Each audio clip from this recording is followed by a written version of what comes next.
Jake.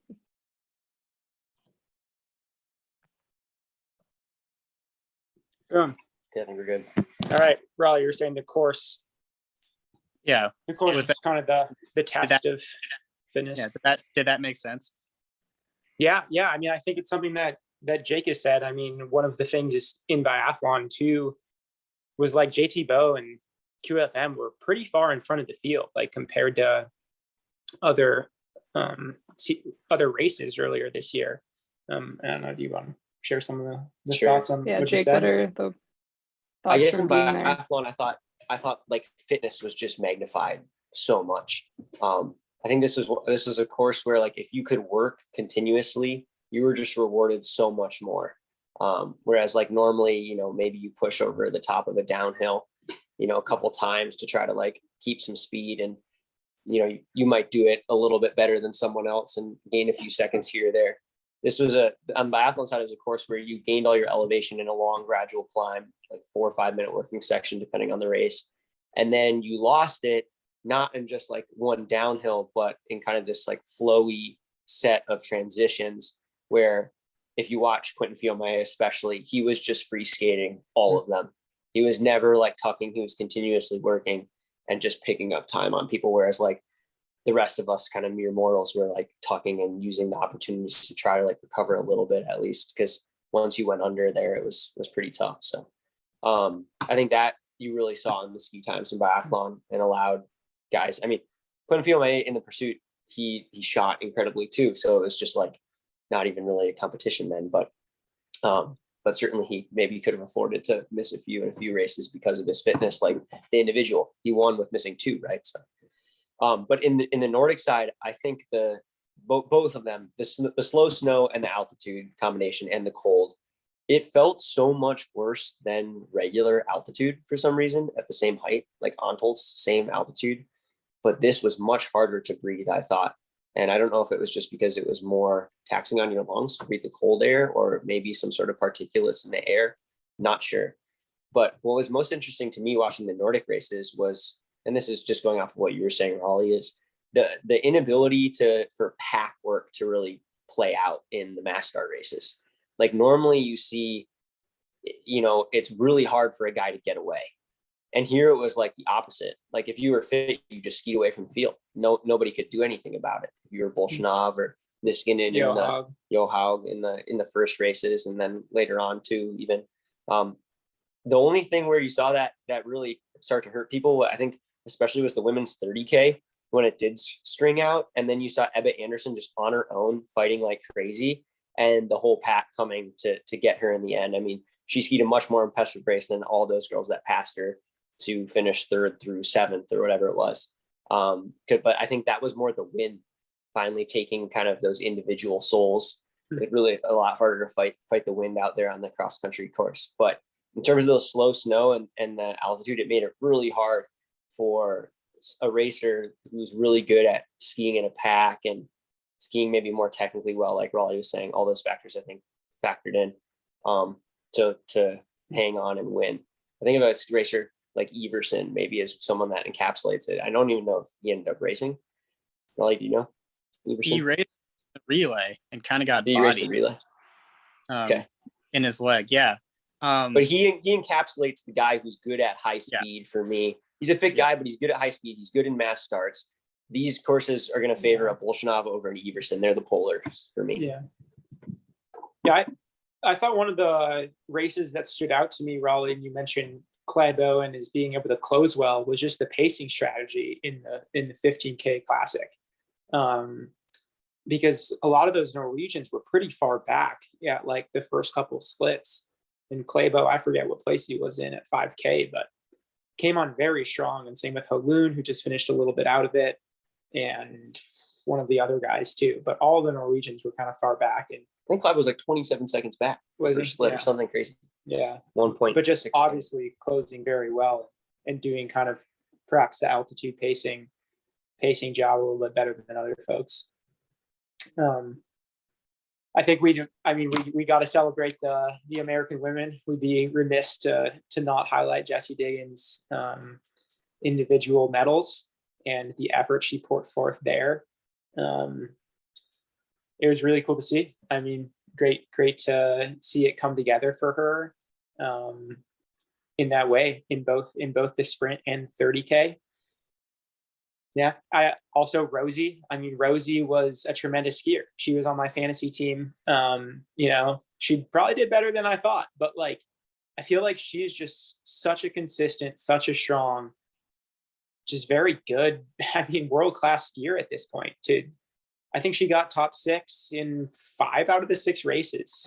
Something like this. That, I mean, of course we love Jessie. If Jessie wasn't there, like Rosie would be the incredible like US skier that would be getting talked about all the time. And I actually appreciate Faster Skier had an article that was essentially like, let's not forget about what Rosie's doing in these Olympics, which I think is great. And obviously them is like a 1-2 punch is pretty awesome to have in both the distance and the sprint races.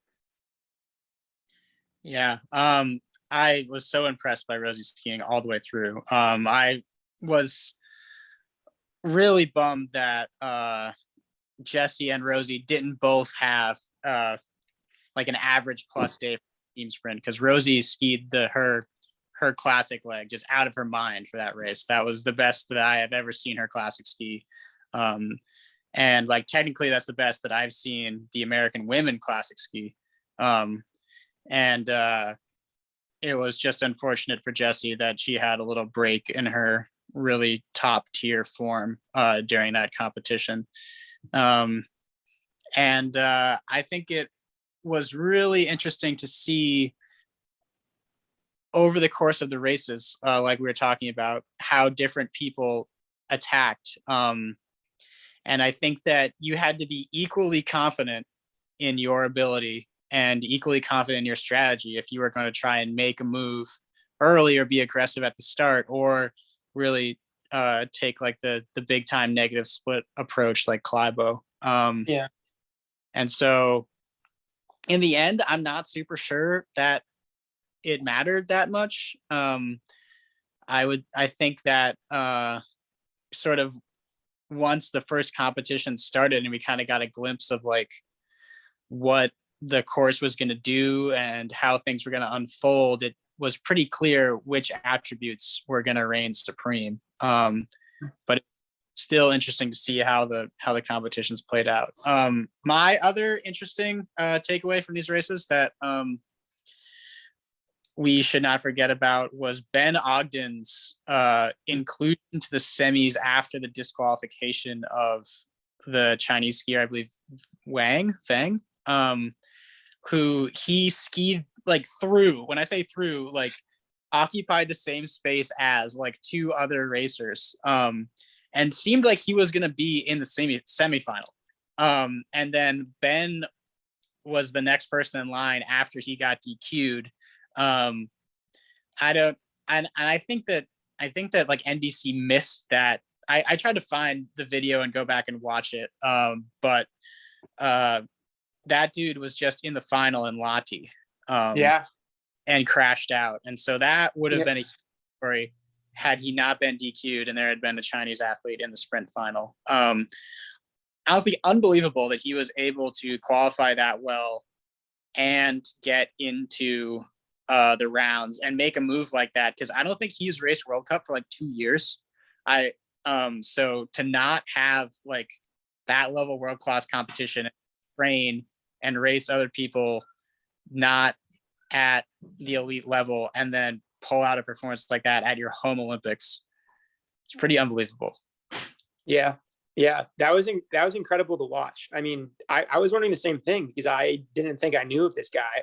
I probably missed him in some results at some time. Actually, my friend Fabian Stoychek, who raced with me in college, raced some sprint series in China a couple of years ago, and said that he raced this guy and that he was really good on straightaways, but not very good, not as good technically back then. But he seemed just to have an incredible, flat out V2, slightly gradual uphill V2.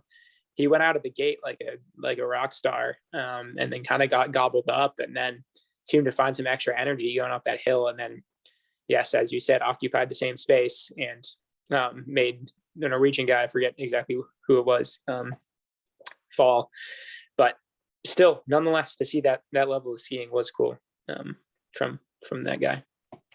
So from what I understand, I agree, Raleigh. I was shocked that this guy who we had never seen race World Cups, or it's news to me that he had raced one 2 years ago, or was racing World Cups at any time, was able to be so fast. Like people would be like, oh, maybe he has a home course advantage. So I heard that his coach is Nikita Krukov, which just makes it more impressive to me that he was training with Nikita Krukov, which makes me wonder, how could Nikita Krukov do if he came out of retirement? So that's a takeaway that leaves me itching my head, because can you just explain who Nikita? Okay, sorry, Nikita Krukov. Sorry, 2014 or 2010 Olympic gold medals in the sprint, Raleigh. You know, Olympic gold medals in sprinting. Yeah. For Russia. Yeah. So clearly still in shape, has to be, if he's doing workouts with this guy, which I have to imagine he is. There's no way that this guy is getting as good as he is without duking it out with Nikita Krukov on a daily basis. I mean, if I was Nikita Krukov, I would just send this guy out to do intervals and then out sprint him in the last like 10, 15 meters. Maybe that's what's happening. That Which could is, very well be. Who knows? Yeah. And yeah, that was really wild to me. I think that the German women in cross country, especially their performance in the relay, was really, really incredible. I know team sprint. Yeah, that was going to be my takeaway. Yeah.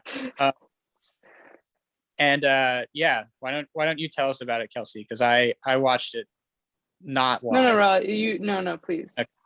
I mean, I think that this was a huge Victoria Carl, under 23 star medalist, has not really converted that success to the world level. And this was another one of those races where I was watching it and I was like, did I see the wrong results? Like, how does this transpire? Like, for the sake of my fantasy team and my sort of analyst brain, was like, the Swedes have this on lock. The Swedes are going to absolutely do this. And Carl's move at the end, and even the consistency of the whole German women's team, like putting people up high in the distance races, was really impressive. But her closing out that race to sprint to win, when she like moved to the side to go around the other people, I was like, is this really going to happen? And then it did, which was like one of the moments for me. German cross country skiing is in a better place when the Germans are doing well, from a fan perspective, from an engagement perspective, for people that don't live in Scandinavia or Russia. And I think for the sport, it's really cool and important that that program is starting to pick up some speed. Yeah. We have a fantastic Airbnb host here, and he would, especially when we first moved in, he would come and knock on our door and kind of say hi. Turns out he's a huge sport fan, huge biathlon fan and cross country. And the morning of that women's team sprint, we got back from training, hadn't looked at results, and he knocks on our door and is like, did you see like the German women, they have won gold? And we're just like, no. And he just looks at us so sincerely and goes, it is really quite the sensation. Yeah.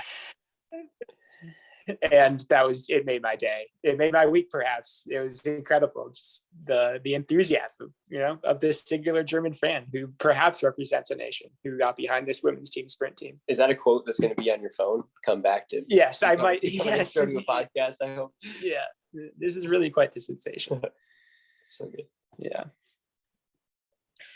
I think another thing on the team sprint, maybe we shouldn't spend too much time here on the Olympics more, but just the importance, we've seen it. I mean, every team sprint you watch, it seems like those teams that don't have to catch up in the final leg have such an advantage, especially if you're not a favorite, and Henning skied a great leg for the second to last go around, and tagged off in right with the leaders, if not in first. I think so. I just think, like, especially if you're an underdog, if you can do that, I mean, that's absolutely huge. Yeah. Gives you a chance. Yeah. Yeah. Any other major thoughts? I feel like, I mean, there's a lot to cover. Feel like Elvira Oberg had some great races there. Just like maybe the young standout on the women's biathlon side of things. Most impressed with her closing out the relay and standing on the last final stage.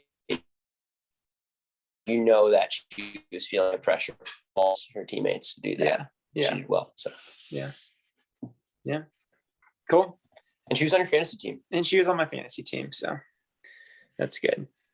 Yeah. All right, sweet. Well, thanks for your guys' thoughts. Maybe more things will come up in retrospect as we move forward into the season.